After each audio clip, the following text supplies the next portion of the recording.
So challenge, tonight's topic, embracing challenge. Um, yeah, everything is challenge. Everything is challenge.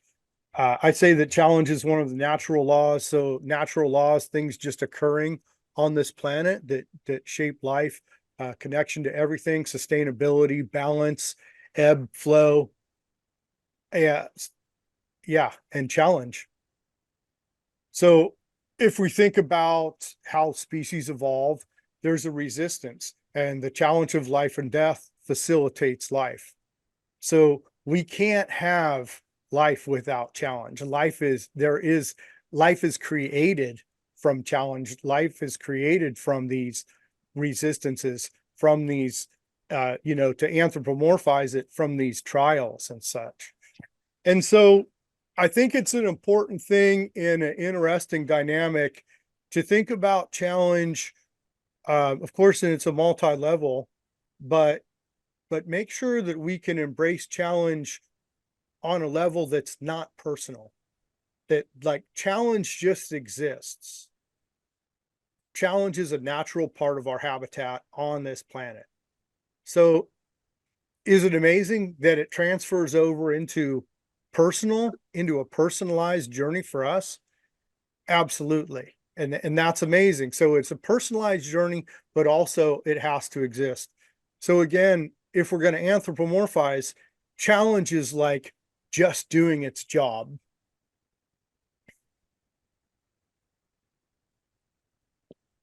And that's when I talk about natural laws, again, connection to everything, sustainability, balance, ebb flow, cycles, challenge.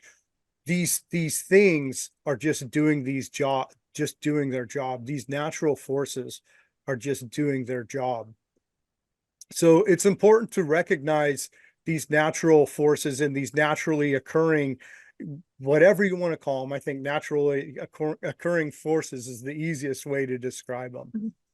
But to understand that challenge has to be here, and like nothing, there is nothing that we are connected with on this planet that is not part of challenge, and that challenge created everything on this planet, to say it that way, right?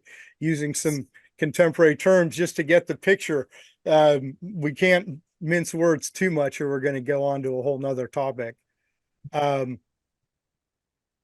But for all life, and we'll talk about all, species, and we've had conversations about the development of species and habitat and environment and how life works. So a lot of this is going to relate back to that.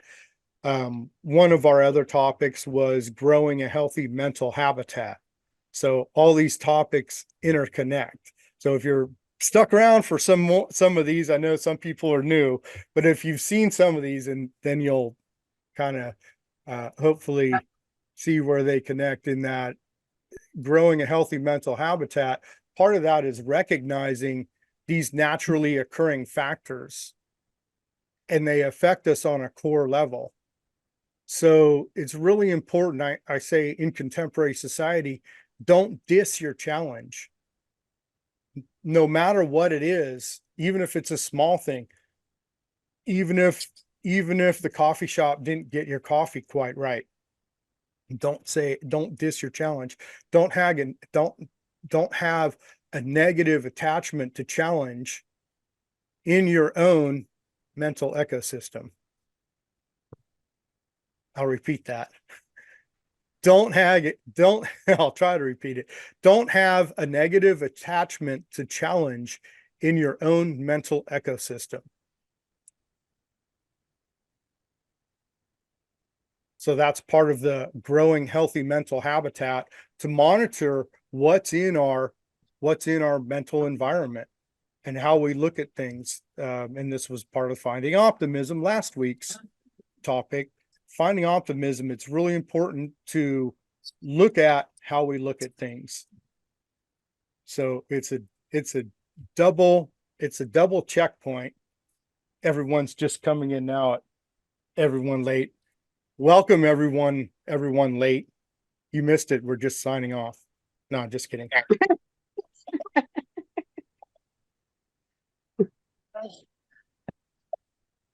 Like I said, these workshops are my first venture onto formalizing my topics.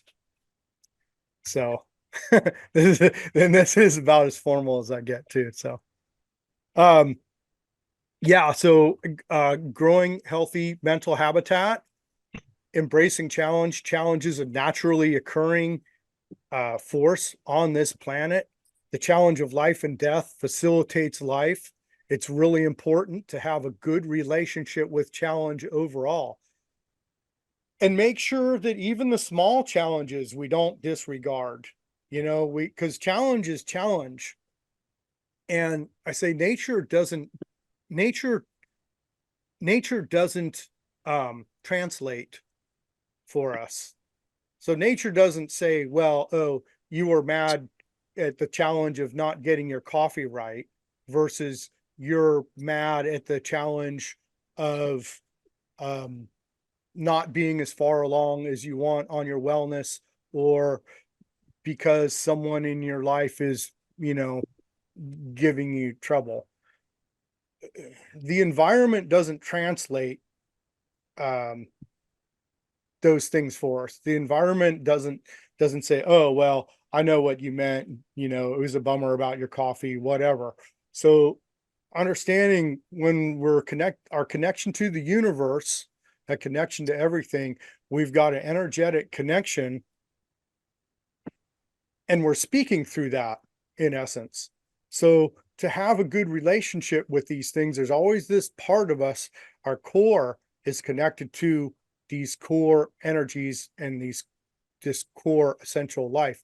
And if we get rid of all the overlays, and if we see some of these things, then it aligns us, and we have a better time. Our challenges smooth out. We grow. So that's the goal, to understand these things. And I work through what I call cognitive growth and healing. So the easiest way to understand, the easiest way to grow, in my opinion, is through simple understanding.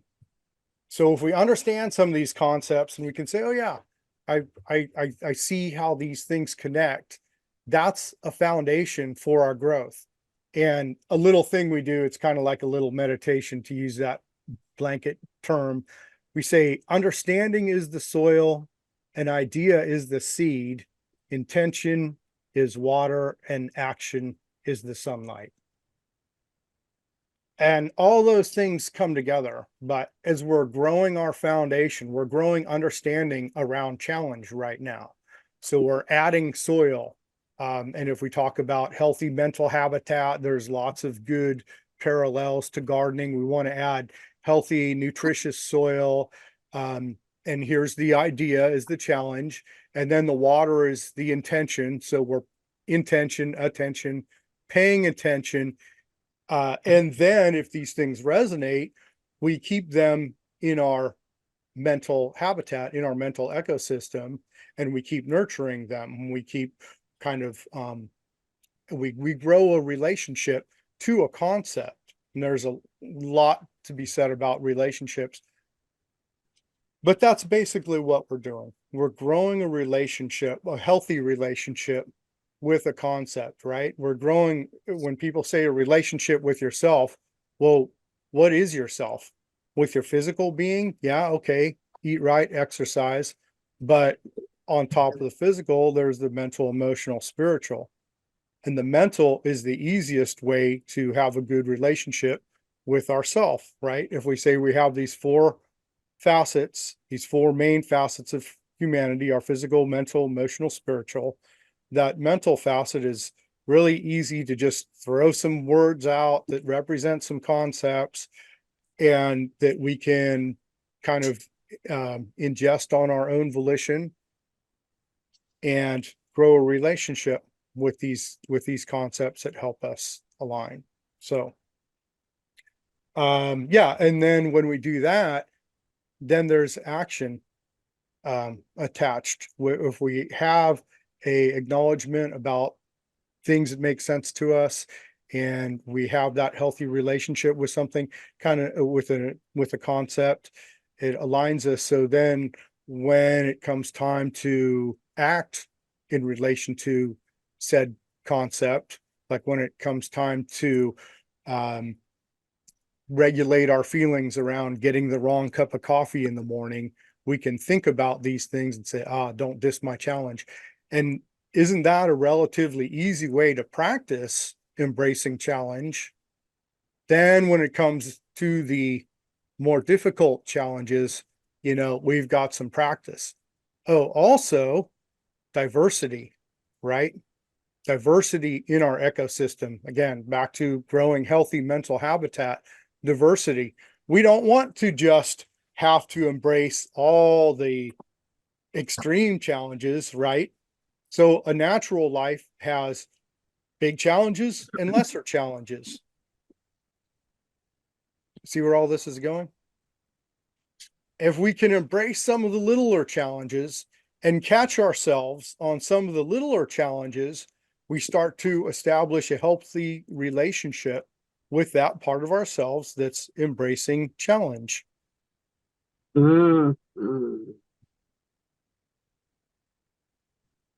So there's cross training, and there's a lot of different aspects to cross training ourselves, our mentality.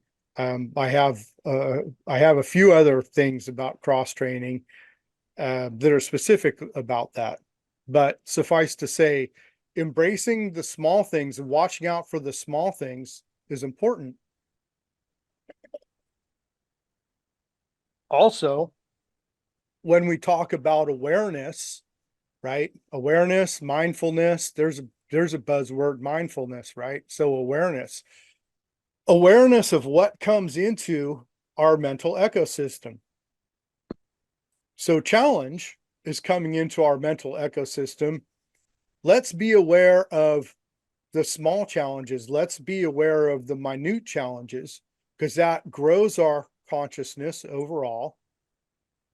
And I have a good story about growing our consciousness and being aware of what comes into our mental ecosystem, if you will, if we have time at the end of this. But I have a really good story if we have time. Oh, I know what I'll do. I'll save it for the after party. So that right there should encourage people to check out the after party. Uh so right, by checking these small challenges, right? If something happens that people people have a tendency to think in large or small, and that's something that we want to kind of get away from, right? Everything's dynamic. No small thing is insignificant, and that's a super important key issue. And I'm going back over this because it's a key issue. Look for the small challenges that we have, and those are so much easier to regulate than the big challenges, right? Look at the small challenges. Look at not getting the coffee right. Look at even the flat tire. A flat tire is super, super easy to practice developing a good relationship with challenge and not let ourselves sink into the compulsive reactive, right? So we don't just start screaming, shit, F, damn, crap, whatever, right? That's the time to go, okay, self, just a flat tire, embrace challenge.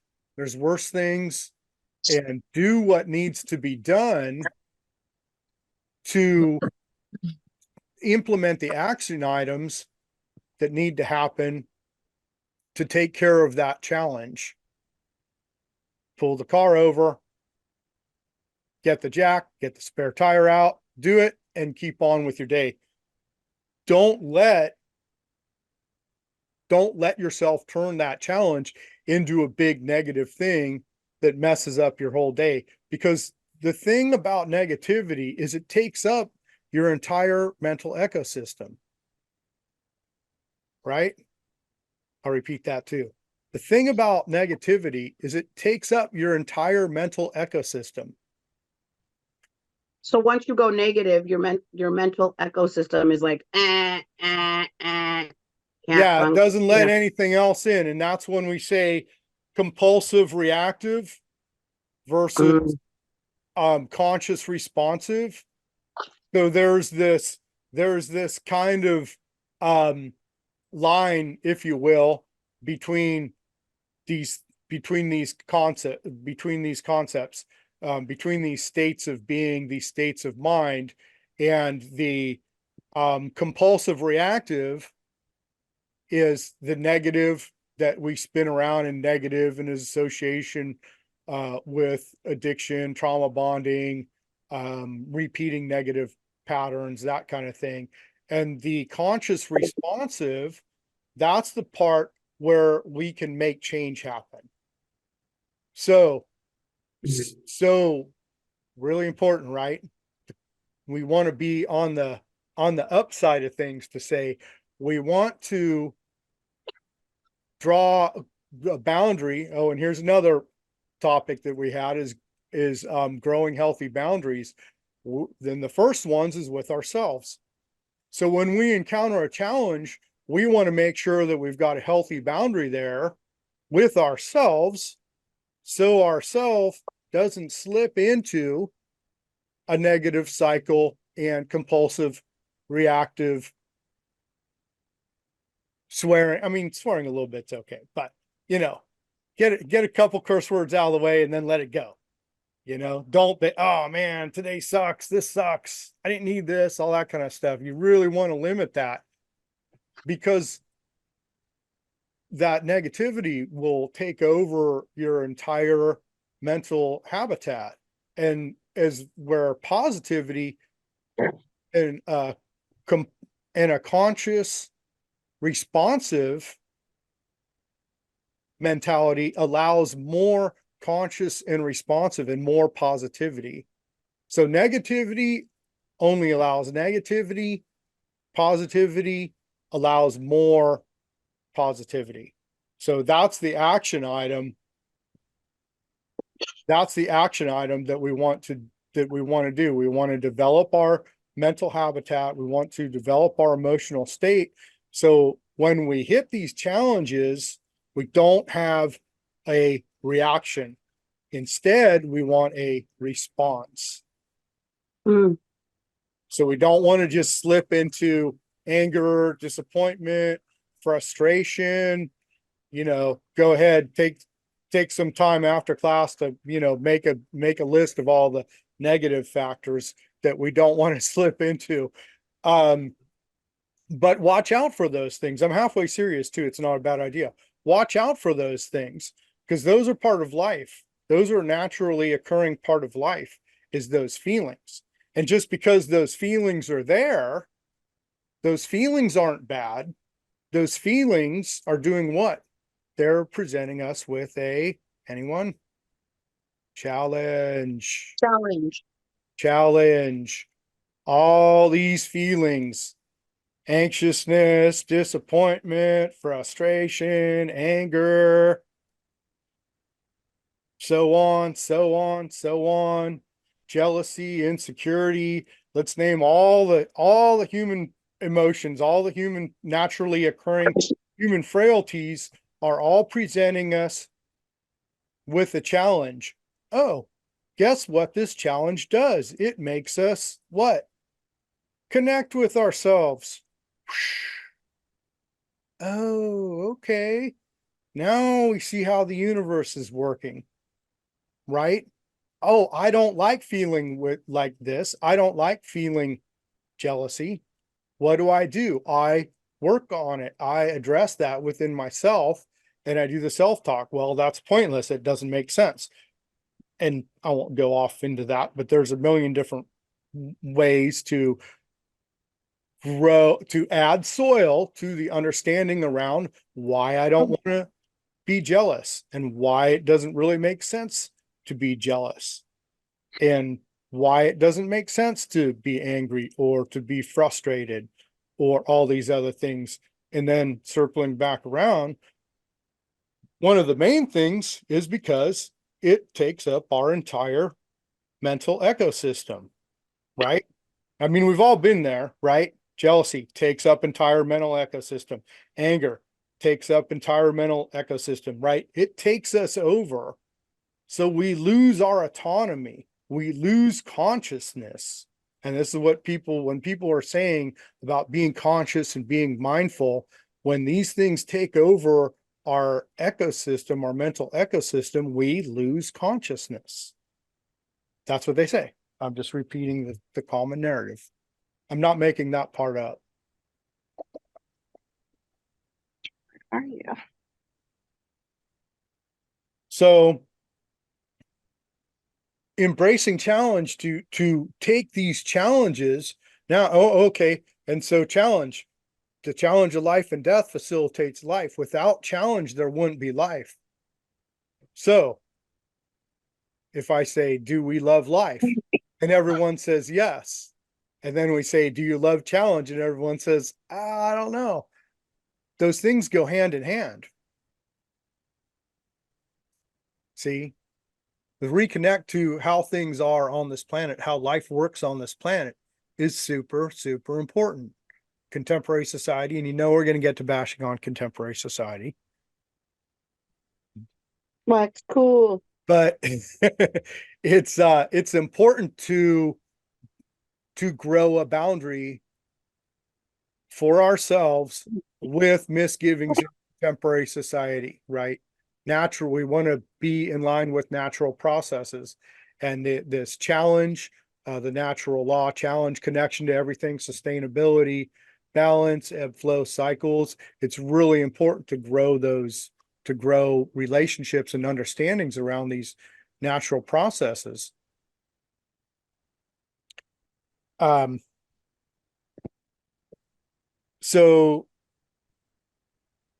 challenge is an intricate part of our, not only the development of everything around us and on this planet, but also we see where it's an intricate part of us getting to know ourselves.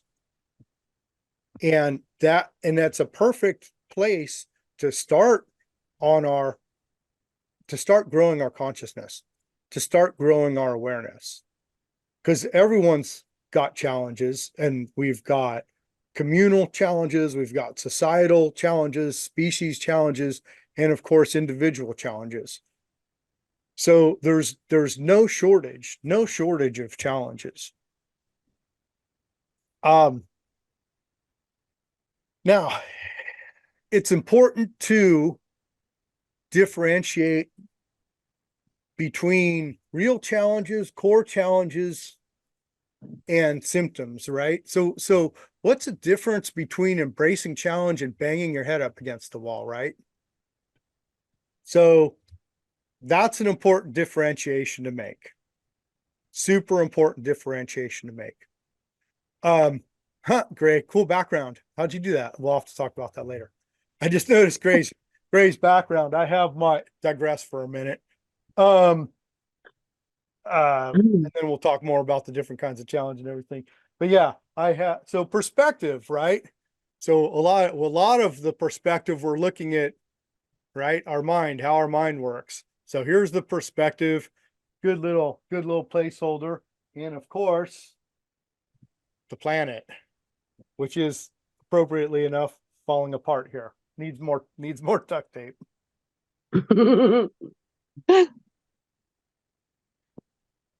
I thought I broke it the other day, and I was freaking out because I broke it. And I'm You all, broke the oh, there's planet. tape. I You saw the tape. I'm alone all, broke the planet. it was, I broke the planet. Oh, by the No, way, Griselda here is my esteemed assistant and co-advocate, and has been doing a lot to make this happen. So, and also if people on Facebook, Okay. have a question, are you monitoring the Facebook at all? yeah. A little bit? Yeah. So if anyone, you could try and, write a comment, and Griselda might be able to get to it if we're not too busy here. Hey, I have a question. I'm muted, right? Am I muted? No, You're no. not muted now. Can you mute me so you can't hear all my coughing? Oh, sure. Thanks. There you go. Can't hear you now. Oh no, that was the wrong person. Hold on.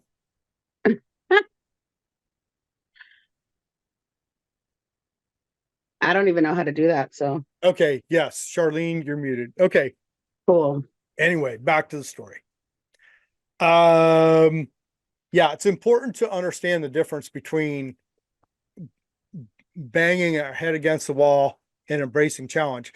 There's a few catches in life if you haven't noticed. One of them is, for some reason, this is just my observation. So, if someone's, all this is my observation.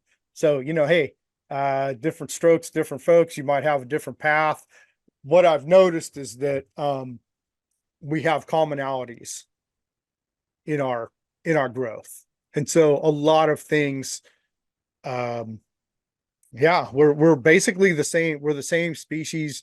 We basically all have the same challenges, although have experienced them differently. That's what I've noticed. So on that, one thing that I've noticed is that we're not able to just pick and choose our challenges. We don't have full autonomy. It's not, and this is a huge disconnect in contemporary society. And wow, could I really go down a rabbit hole with this? But contemporary society, if we're talking about habitat, I think this is important. The habitat that we're in on a societal level, and certainly on a Western culture level, is so customizable. It's hyper customizable, so that where there's this individuality, there's this skewed concept of individuality, separate from community, which doesn't work, by the way. But we can pretty much have anything we want, and we can buy anything we want. So we can really pick and choose so many different options. So we're in that habitat. So our psychology kind of has this influence, right? This is what happens when you're in a habitat. We get accustomed to things or adapt to things. And this hyper customization, commoditization would say, oh, well, you can choose anything you want, but we can't choose our challenges, and we can't choose. Another thing that just always shows up in my life is I can't choose who I connect with. That's just a naturally occurring thing, and it's totally beyond my scope of perception on the whys and all that kind of thing. I've met people that at face value would seem like, oh wow, these people have so much in common, and just not connect. And don't know. But it's important to understand when we're connecting and when we're not connecting. So we've all had this experience with other people, right? So look when you're connecting, feel for when we're actually connecting on a core level with other people. And granted, it's going to be few and far between, but without the core level, look for the places that we connect, even on smaller levels, and then turn that inwards to where we're connecting with ourselves, because we've got that reflection. Everything's teaching. Everything's a teaching moment, right? And there's a lot of different observations in psychology and spirituality and such. It says, what happens within, what happens below happens above. What happens internal is reflected external. We can definitely see the internal struggles with the human species reflected on societal levels, especially if we talk about narcissism, colonialism. Those two things are, same thing. So understand when we're connecting with others, and then keep that connection to ourself. And so when we're looking at embracing challenge, it's not banging our head against the wall. Usually the difference between banging our head against the wall and embracing challenge has to do with us looking at a symptom of a core challenge and thinking that that's the actual challenge. Okay, I'll explain that. I told you we were going to bash on contemporary society. So That's our favorite pastime. what's that? That's our favorite pastime. It's our favorite pastime. Yeah, it could be an all-encompassing thing, but you know, the best way to get through contemporary society is to grow ourselves. You know, we're not gonna, such a good segue here. Check this out. We're not gonna mandate behavior in contemporary society. We're not gonna pass any laws that mandates consciousness, right? Yeah. So I tell people, solve your problems without government, money, or clocks. If you're not used to hearing me say that, bear with me and I'll go through it. Because number one, government is mandating behavior. When we talk about laws, like we just said, we're not going to pass any laws that mandate consciousness. The whole problem is a lack of consciousness in the holistic sense of that term, consciousness, a lack of awareness. I'm not going to go into that too much because if you don't get that by now, I don't know, maybe go back and watch some more of my YouTube videos first.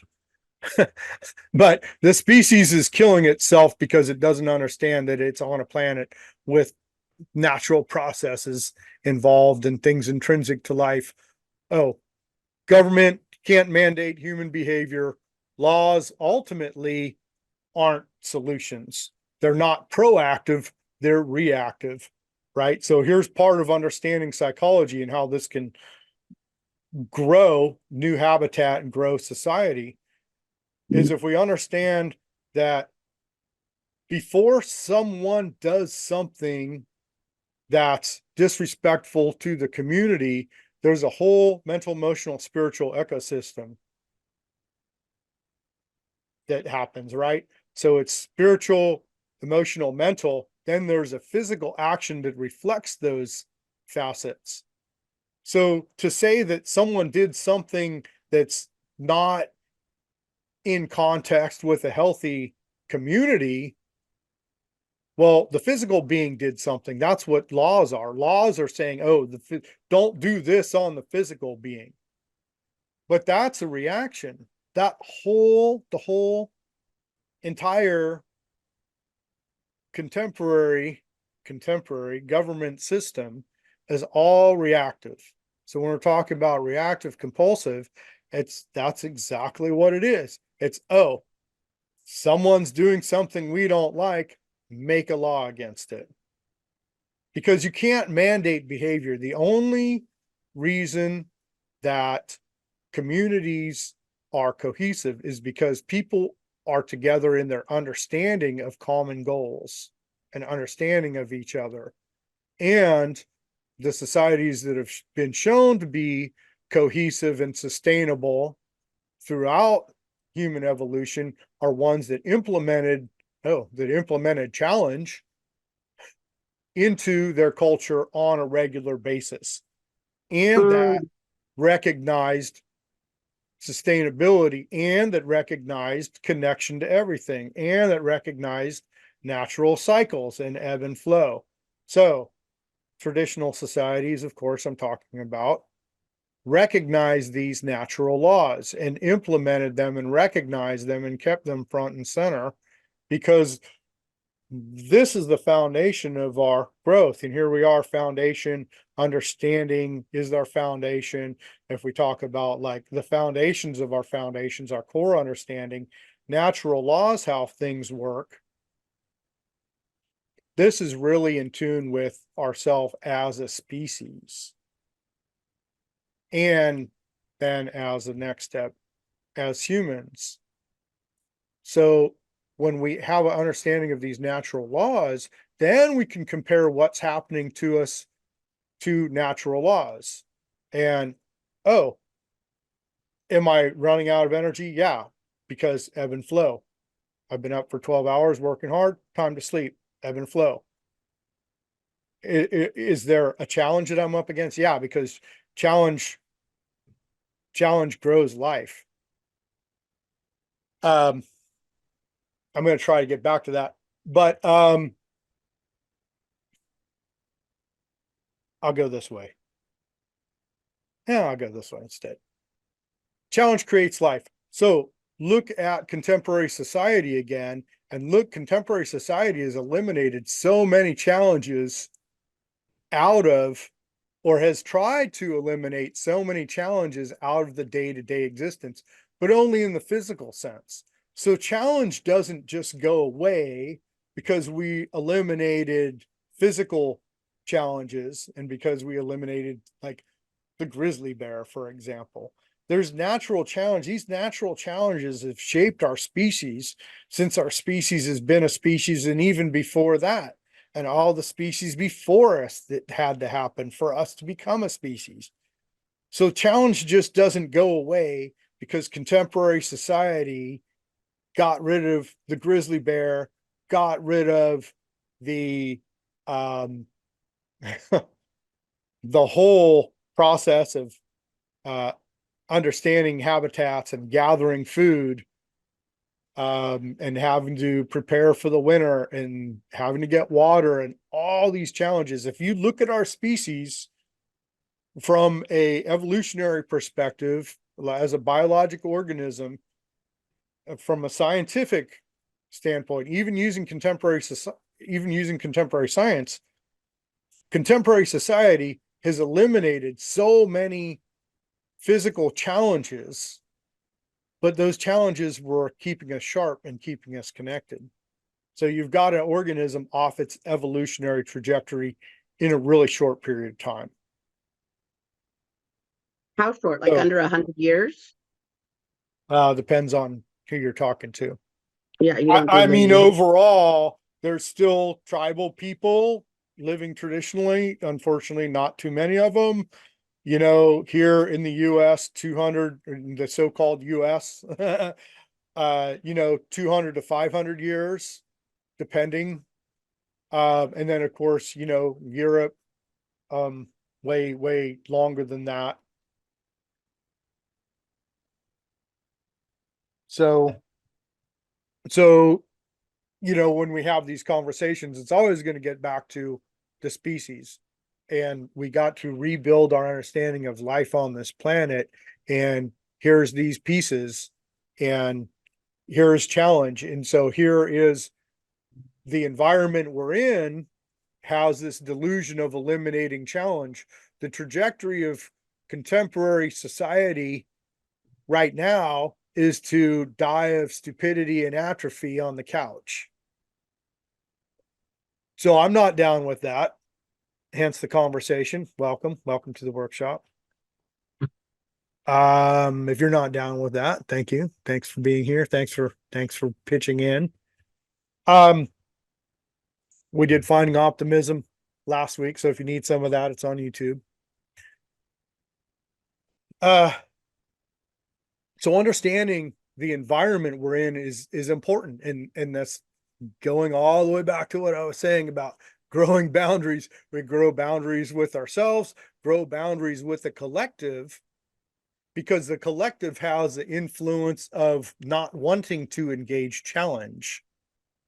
So in getting away from challenge, I mean, that's the history is and challenge has a negative connotation, but it's an integral part of life. So how do we love life? How do we want to live and have a negative relationship with challenge at the same time? So no wonder people are fucked up, right? Challenge of life and death facilitates life. And in fact, how do we have a negative relationship with death if we love life? If we say we love life, but we have a negative relationship with death, those two things are mutual. Those two things rely on each other. Just look at any natural ecosystem. Everything eats, everything excretes, everything takes in everything else. Does anyone eat their food alive? No. Even the vegetables. Unless you're a mole eating them as they're still growing in the ground. Death needs life, life needs death. So, and that's an important thing to recognize, and to, if we talk about growing a healthy mental ecosystem, it's all about relationships with concepts. And this embracing challenge is an important relationship to make and grow. And it's a pretty easy one to make and grow also. And so I'm hoping to introduce some of these concepts, some of these different angles, so people can take these ideas, right? The seed, understanding is the soil, and idea is the seed, intention is the water, action is the sunlight. Take this idea of embracing challenge, take some of this conversation, take it home, plant that seed in your own mental ecosystem, understand these things, understand this growing healthy mental habitat, understand this growing healthy boundaries. Oh, healthy boundaries with ourselves, healthy boundaries with the collective. Watch for when we're naturally going to be part of ourselves and part of the collective. Oh, there's cycles again. And the universe, because we're on the planet, we're going to be at times energetically more in tune with ourselves and more in tune with the collective.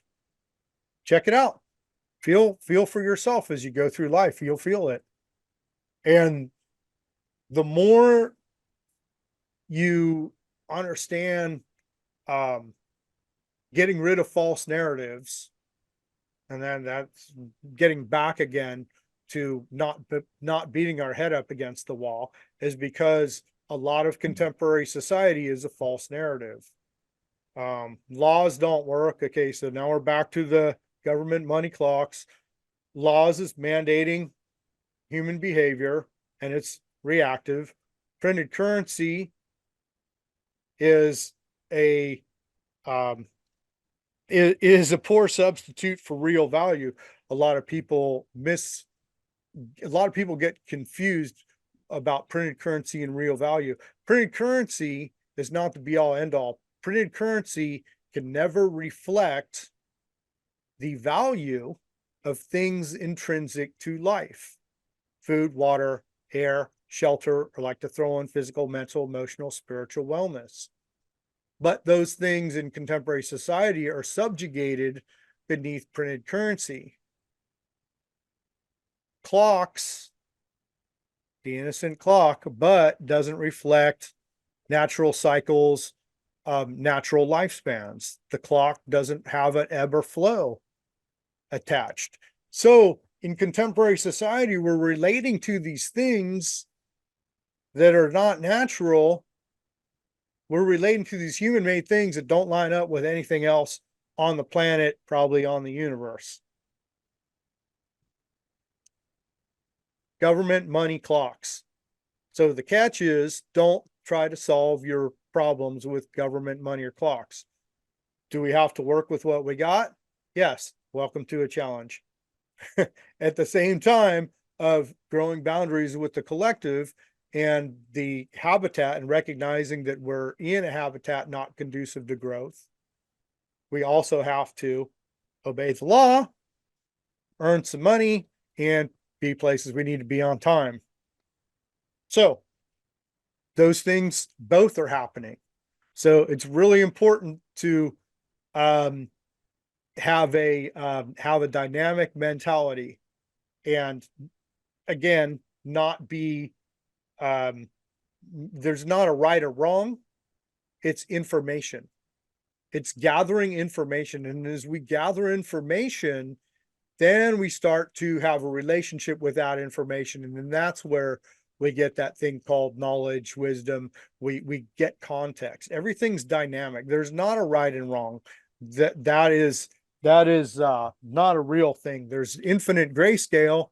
And if you go really far on one way or the other of the grayscale, it's going to be off track for sure. That is a recognized thing, but it's really important if you want to do a meditation, if you want to write it down, that's a real important thing to recognize, is that infinite grayscale.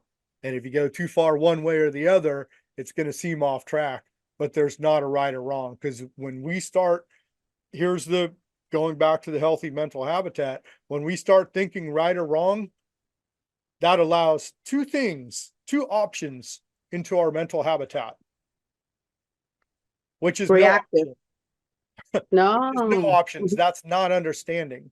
That is not having an actual understanding. That is a compulsive reactive state of mind that wants to just label things good or bad. Label things good or bad, you don't understand them. You didn't take the time to understand them. You're just labeling them.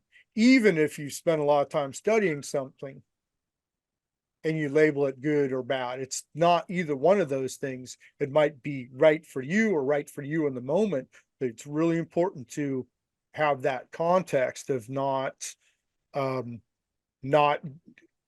diverting the scarcity mindset, the compulsive reactive, the need to say yes, no, right, wrong. It's really super important when they say keep an open mind. It's, even though we have enough information to go on and live our lives by accordingly, we still want to keep open for more information to come in.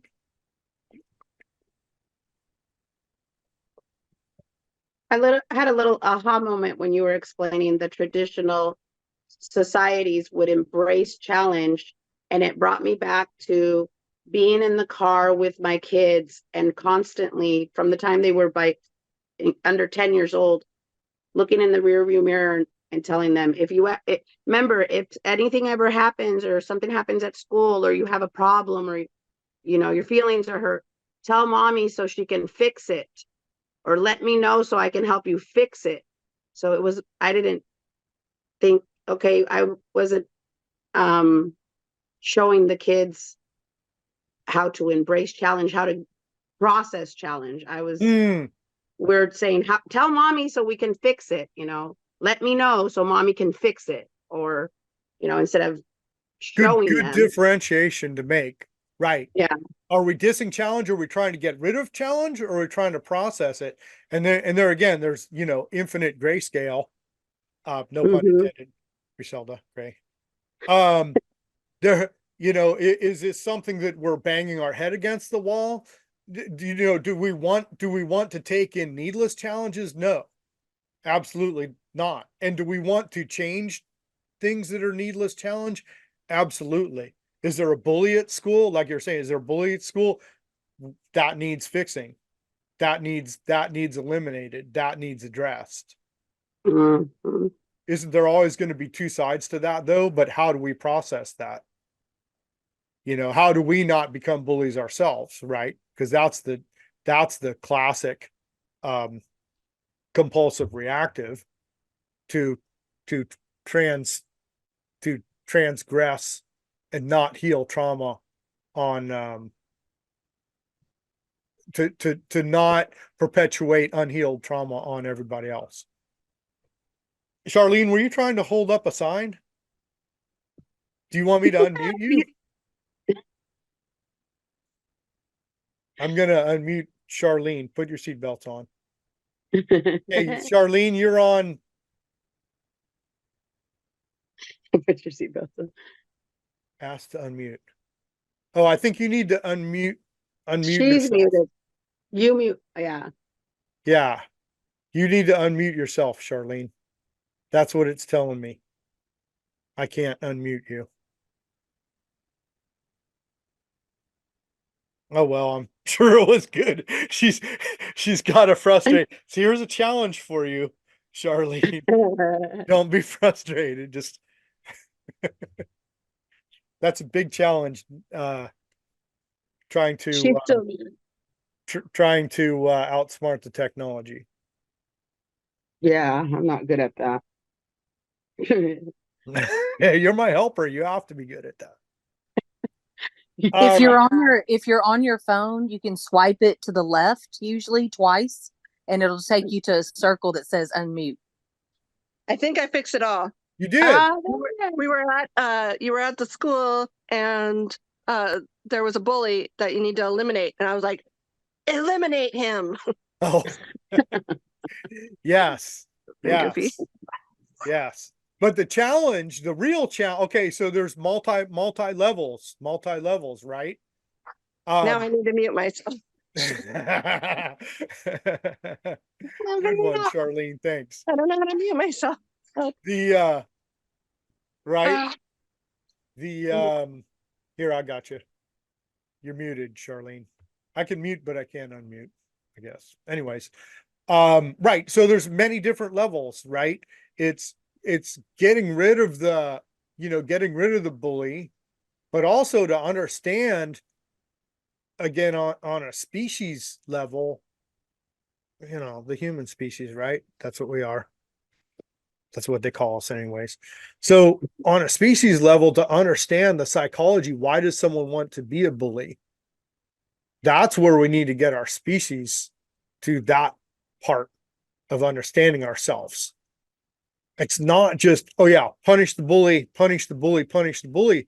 That's a quick fix, right? And when you say quick fix, addiction, fix addiction, right? Common parallel. Looking for quick fixes, addiction. Oh, that's all society is compulsive reactive, is looking for a quick fix to a solution. And it's not even a quick fix, because the best contemporary society could come up with making a bunch of laws and infinite red tape. So it's not even that. Again, reflections of addiction. It doesn't even work. So understanding the psychology, why would someone, be a bully? And, along the way, we'll get into some of that.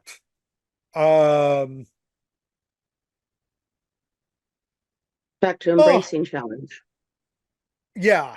Embracing challenge is so many topics.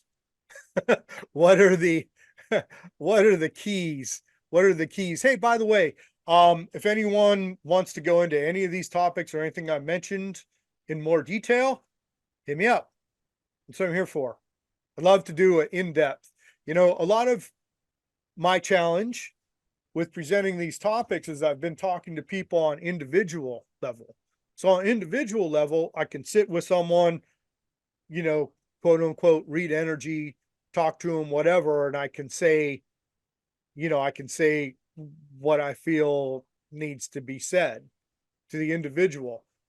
When you're talking to a group, it's general, so I'm kind of stuck. I'm kind of limited in putting out these general concepts.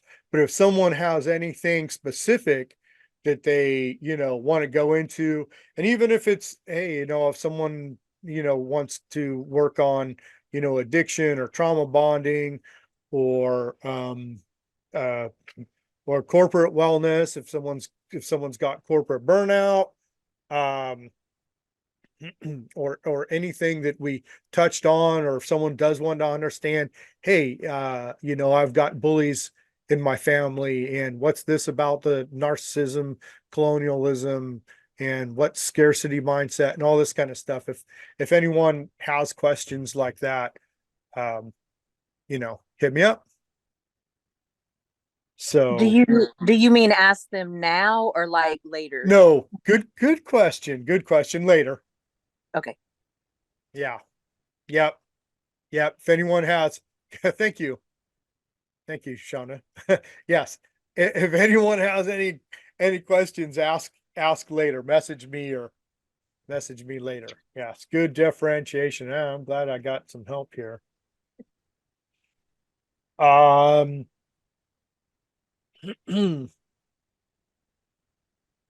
Challenge challenging conversations, right? So we're going through some different commonly occurring challenges. Challenging conversations. What's the most challenging conversation? The challenging conversation with ourselves. But in order to embrace challenging conversations with others, if we're going to have a good relationship with other people, who do we need to have a good relationship with first? So, Right. Exactly. So when we're going through this, see how everything kind of parallels and cycles back? That's pattern recognition. So we work on ourselves, we're able to understand others. We understand others, we understand ourselves. Oh, there's one of those cycles again. Oh, and there's that balance again. And that when we energetically are connected more to ourselves and then more to society, there's those cycles again. There's balance again. So it's paying attention to where our energy's at. Oh, and there's the boundary of keeping compulsive reactive at bay and embracing challenge. See how all those things weave together when you start putting it all together? I know some of you have been, having these conversations longer, and some of you may have been having conversations longer, and I just don't know, but it works. If you paying attention to our energy is key. A lot of people get stuck paying attention to other people's energy, but you're only able to translate the other person's energy to the level that you understand your own energy. And there's balance again. Because we're on this planet, nature works perfectly.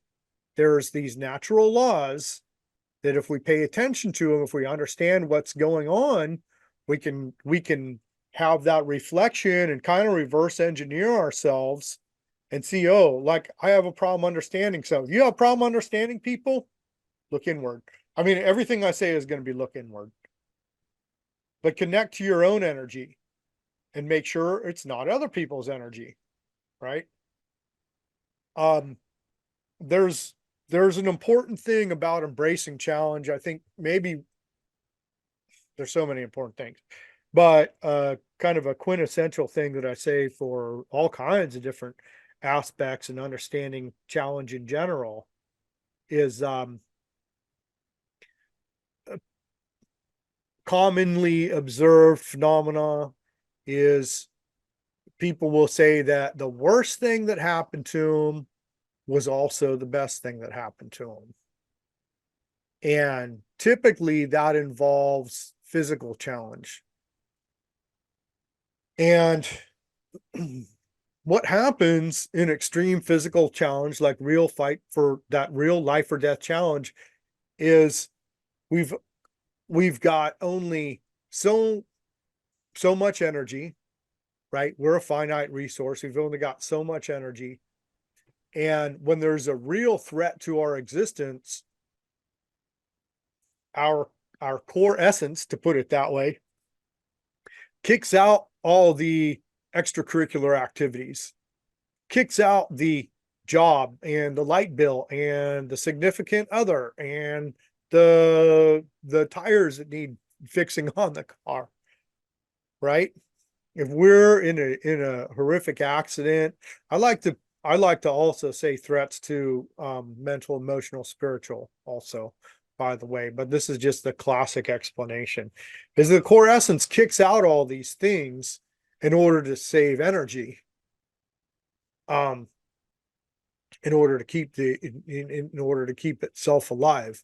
Just like, and there's lots of examples of this. Frostbite is the classic, is that the body, it will stop giving blood to the extremities and you'll lose fingers and toes before hands and arms and legs and vitals. But your vitals are the last thing to go. That's life on this planet. So then after people are successful in their challenge of life or death, their core essence remembers life without all the extracurricular activities without these attachments to ideologies.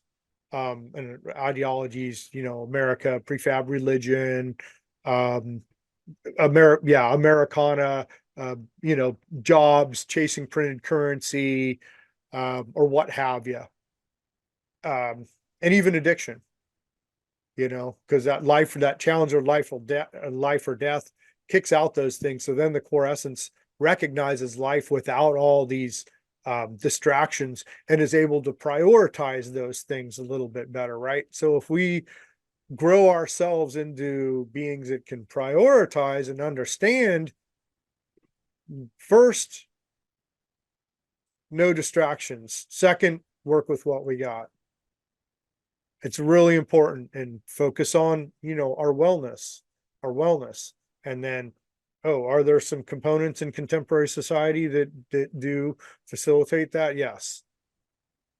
Got to make money, got to be to work on time, all that kind of stuff. Yeah. But prioritize. So there's a thing to, growing boundaries within ourselves, within our own mental ecosystem. That's a grayscale, right? If we say walls, difference between walls and boundaries, walls are static and yes or no, boundaries are grayscale. So boundaries leave room for us to implement things that need to be implemented, and just allow us to prioritize with boundaries. I know that printed currency is shit, but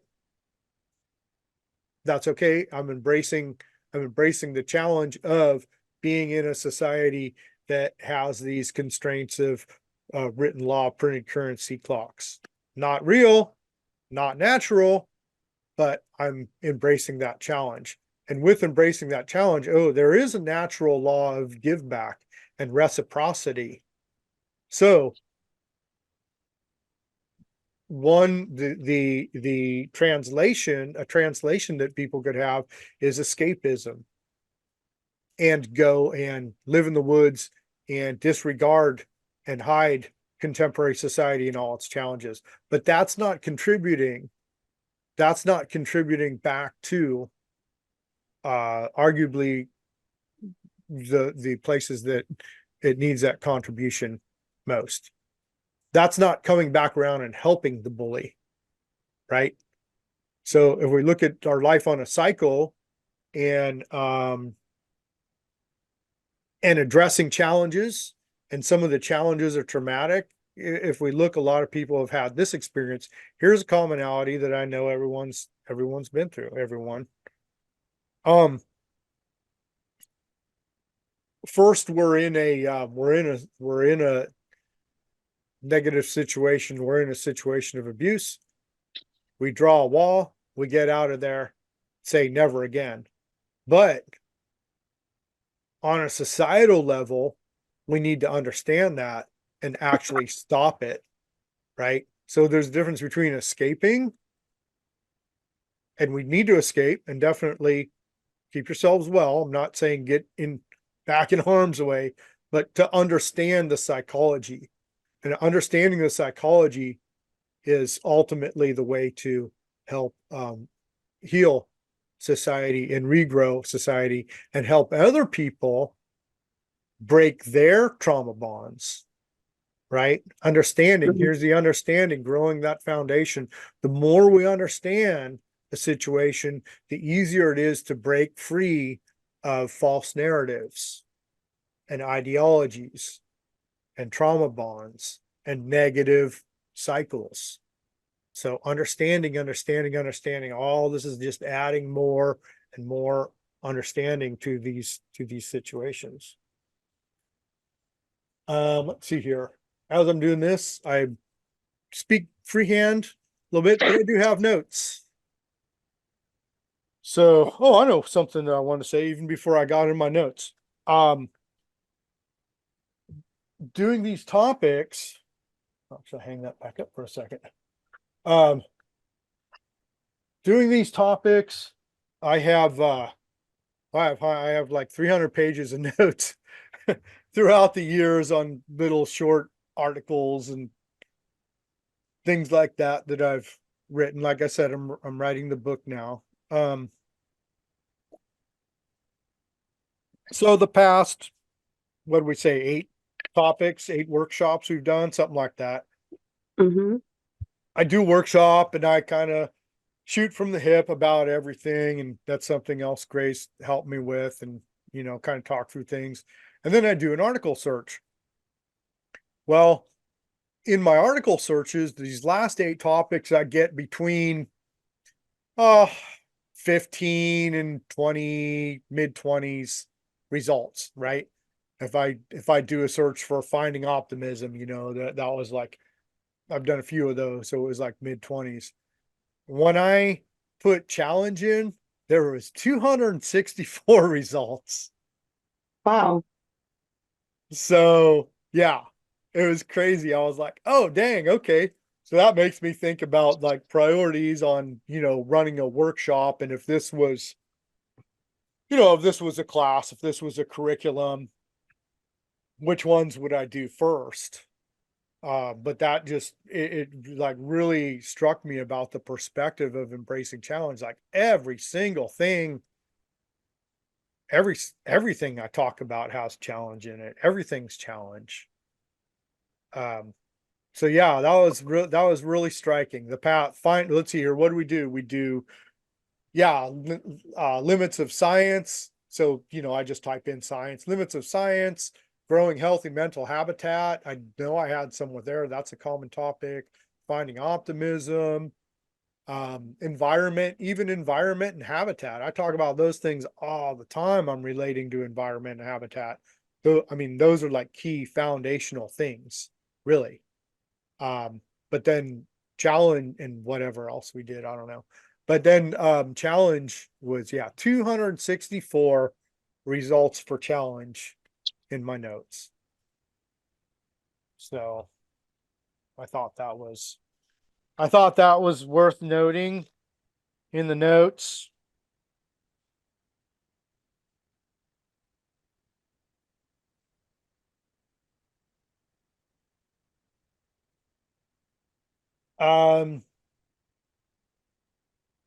I mentioned, and I want to mention it again, because I mentioned it a lot. Traditional societies are our best example of how humans lived. Gabor Mate, if you don't know who Gabor Mate is, check him out. He is probably the person that is able to speak to human behavior, psychology, emotional wellness the best now, and use terms that people can understand. But yeah, Gabor Mate, and he talks about that. He talks about lack of addition in traditional societies, traditional capital T, pre-colonialism. I always got to explain that. Hunter-gatherer, I should state hunter-gatherer, and that term's not the best term either, but native traditional hunter-gatherer societies have sustainability, have the best culture for human development. And if we understand these things now, getting back nature, the human evolution forces us to look at, wow, what's wrong? Where were we last right? And then that's just regular science too. If there's an experiment, well, always have your control group, never lose your control group. Well, the way people evolved is the control group. The, lack of hunting and gathering in the past, 200 to 500 years in this continent, and maybe 2000, 10,000 years, the agriculture, agrarian era in Europe. But anyways, a really small percentage of the human existence that hasn't been hunter-gatherer, and nothing else. No other non-domesticated animal is not a hunter-gatherer, to put it in those kind of terms. So we're talking about life on this planet, hunt and gather. Oh, by the way, if we talk about our thought process and when we're being intentional about information, what are we doing? We're hunting it and gathering it. Oh, okay. We're hunting and gathering information. All these things add up. See, that's one of the key things about being human is pattern recognition. And so if we use those words, hunting and gathering, that's what we're doing with information. We're hunting and gathering it. So there you go. I'm going to say all. So whatever. I'm going to say all. All traditional societies embrace challenge and had challenge implemented into their ceremonies. So part of life for everyone was embracing challenge, and sometimes like extreme challenge and life or death challenge, not to mention naturally occurring life or death challenges. But remember, back to the beginning of the conversation, embracing challenge is voluntarily embracing challenge because we know it exists and getting used to it. And so if we look at it from what they say, the 30,000 foot view,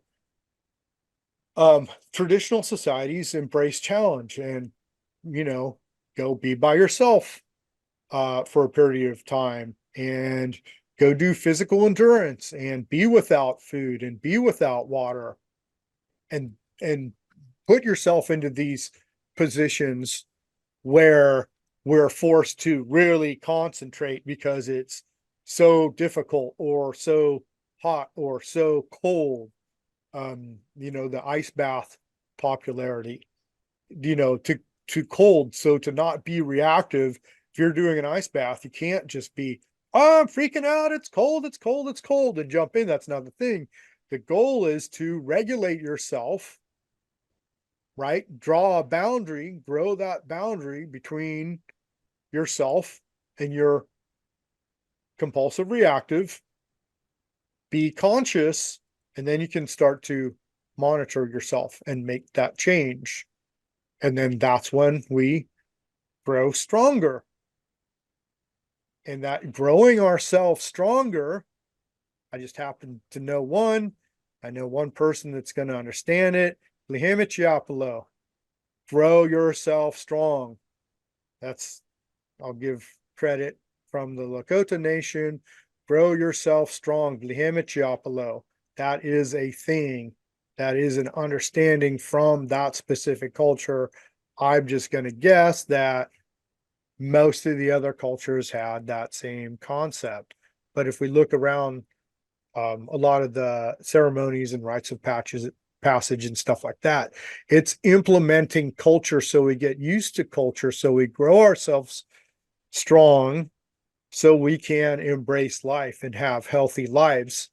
And if we know we can go without food and water for 4 days, then going without it for a day, we call back on our inner strength that we know we can do this. If it's a little bit cold outside and we don't have a jacket, we know because we take ice baths or go do the polar plunge or whatever.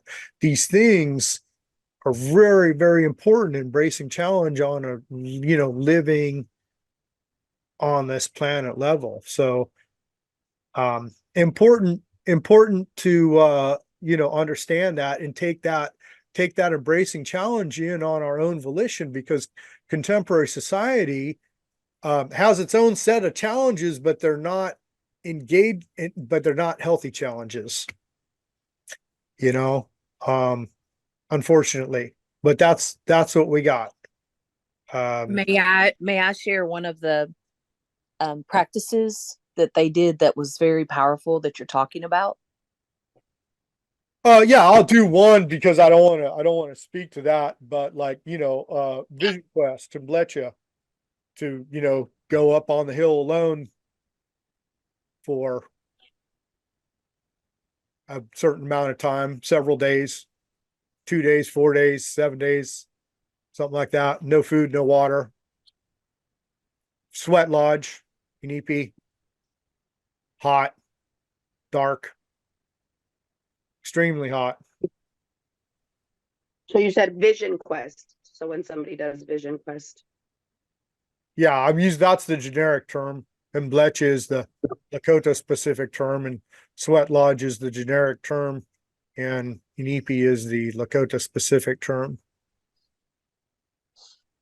I was referring to that when somebody began to get sick or have mental anguish or things like that, they would actually come to them and embrace them and say, "We thank you, and we acknowledge that you're showing us that there's something in our, family that we need to correct."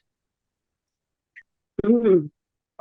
Yeah, I mean that makes sense, and I've actually heard Gabor Mate say that about someone he knows. I have not heard that directly myself, but the concept makes sense.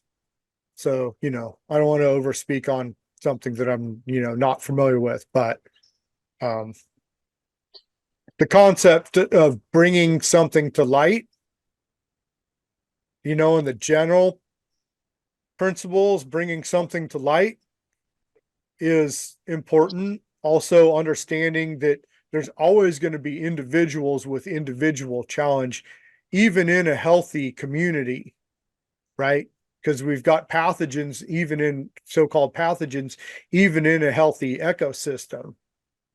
So to have, you'd always, and then that's another thing that's recognized is the individuals in the community that represent those challenges. That we say there's some individuals that are That need not. to be turned into tamales. Yeah, exactly. Exactly. But I see what Chandra, what So you're saying. yeah, there's a difference between, there's working with people, but then there's also recognizing the people that we don't want to waste our time with or that get rid of. And that's a whole, understanding in it, infinite grayscale with many variables that we can't get into there or now. So Griselda, I'll say want to add one to that, that, or- yeah, like if we would have continued to traditionally say, thank you, little girl, thank you, little boy, thank you, person, for telling us your truth, and we would have continued on the path of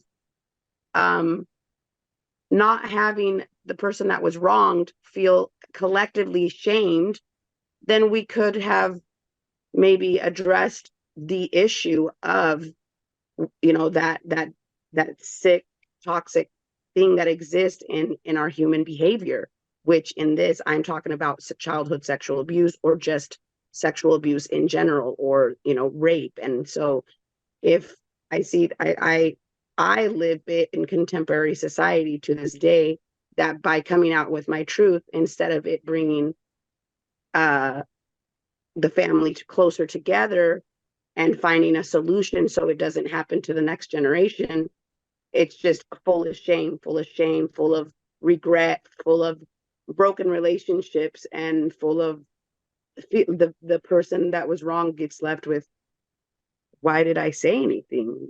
And I see it, what Chanda was saying is in our even our Mexica traditional uh societies, it was embraced to speak to your parents about something severe that happened to you and not feel shamed. I don't know how many years ago we stopped doing that, but it's sure something that we're born into this, not not having the traditional ways of embracing that challenge and seeing what can we do to get to the root issue of it. So it maybe not have stopped happening, but would have been less of an endemic, less of a parasite in our human behavior.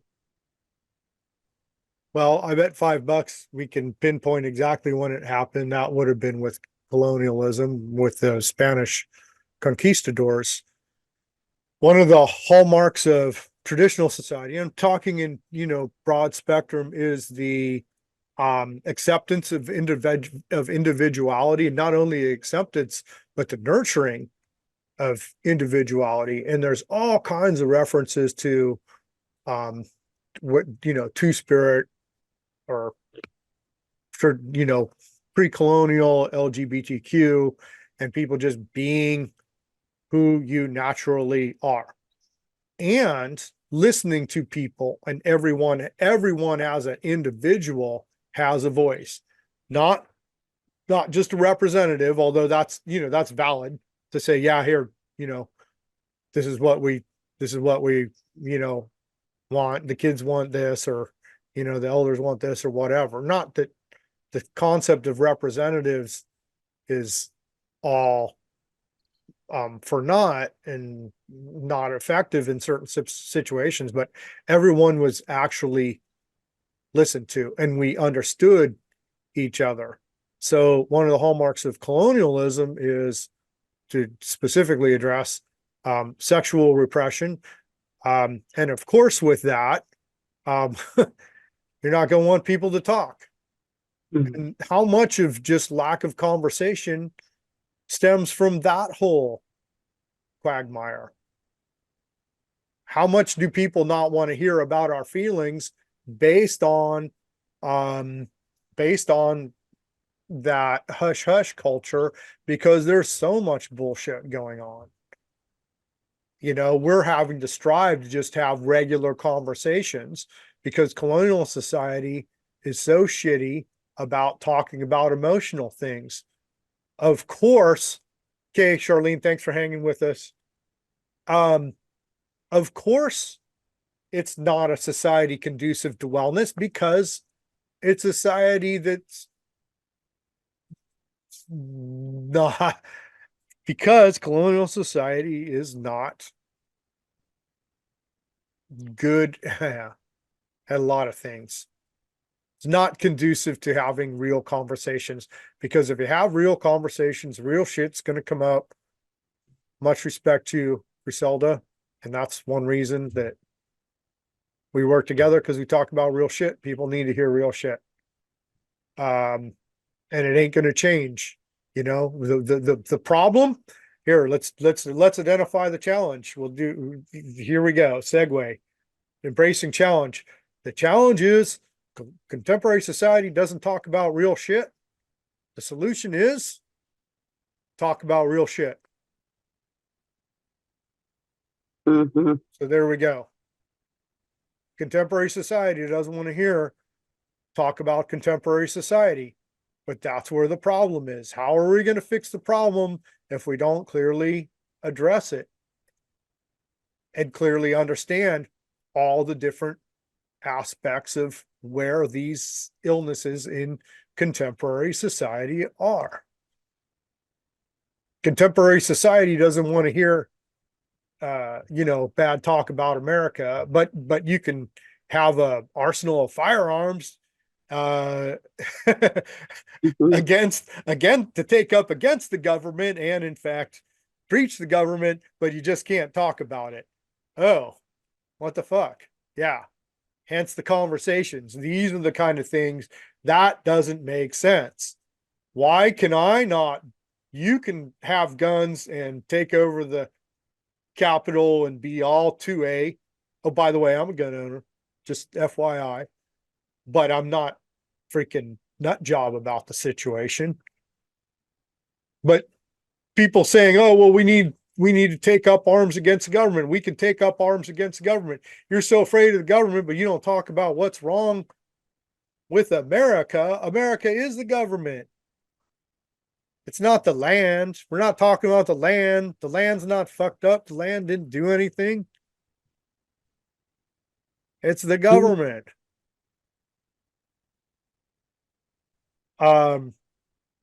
So there we go. Hence these conversations of, we have to be able to directly address the challenge and clearly understand and get back again, clearly understanding the challenge, right? So there's a inherent challenge with contemporary society and with America. So when you go trying to fix the problems with laws, printed currency, or I need more time, there's an underlying problem with that whole system. So you're not bonding with you're not bonding with the core issues. Again, much respect, Griselda. Appreciate you that. You know it. Mhm. I'm going to I'm going to read through some of these and some of my notes here. So our societal habitat is not one of understanding the value of challenge and thus not conducive to embracing it. This is our societal habitat. Let's grow a healthy mental habitat around embracing challenge to help offset and contribute to the collective. There needs to be more conversation about the difference between natural challenges and man-made challenges, the core challenges and the symptoms stemming from the challenges. And that's what we went over. Simply identifying a challenge is not fully embracing and engaging in it. Do we understand the difference? There's no finder's fee to simply identifying a challenge. The value of the challenge lies in embracing it and maintaining a healthy relationship with it. So just saying something's wrong doesn't do it. It's embracing it and solution. Solutions are not a path. Solutions are a path, not an end game. Mm. Embracing challenge grows aptitude, which grows confidence. So some good more cross training there. Yeah, solutions are a path, not an end game. Understanding embracing challenge is it's life. It's a part of life. It's a part of our natural development. It's a constant thing. It's an ongoing thing. This is under the tips. Don't look for a quick fix or a silver bullet.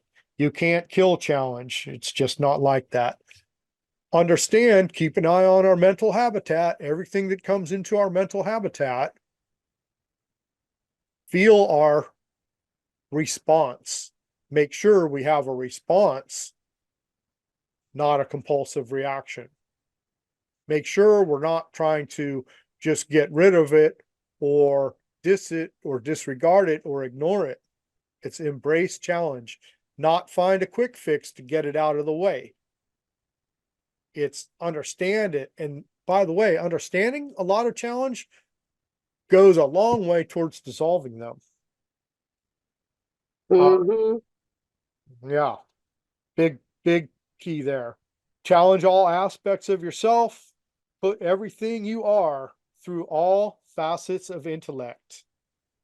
We have our physical, mental, emotional, spiritual. Physical instinct, mental objective thought process, emotional intelligence, ancestral wisdom.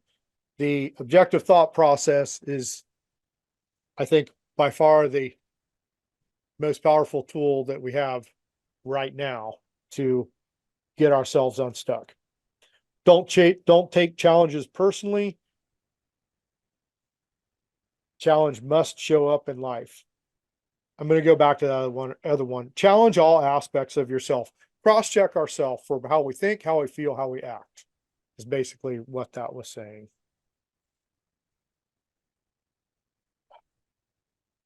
If we aren't up to a challenge, we must grow ourselves into something that is.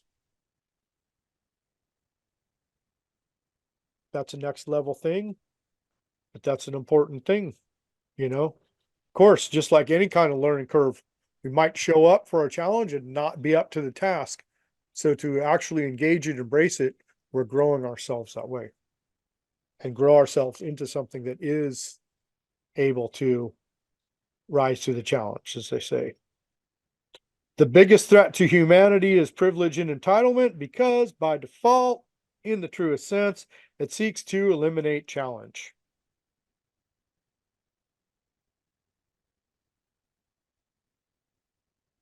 Every challenge has a solution.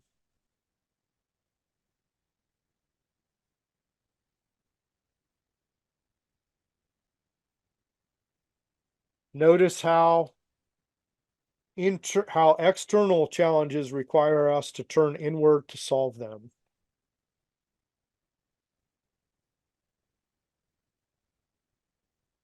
Everything trades with everything else. Challenge yourself to respect the fair energy exchange of this amazing aspect of life.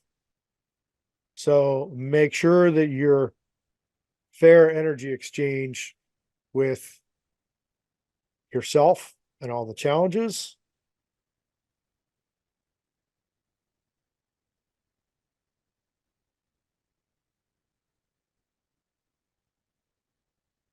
Embracing the challenge of addiction got us understanding that. Embracing the challenge of trauma got us understanding that. When we embrace challenge, we grow and we grow well. Within every challenge is a lesson and growth. Find it. And that concludes this evening's workshop. Kraig Smyth, I'm my ready for your guide, story. your host. I am going to clock off for the Facebook and we'll do the embracing challenge story. So yeah, thanks everybody. Thanks for joining everyone on Facebook. If there's anyone there even still. And let's see here, stop live stream. Okay. Okay. I am off the Facebook and let's do a 2-minute timeout. If anyone needs snacks or bathroom, now's the time. Then I'll tell the story and then we'll go and watch the Aurora. I'll be back.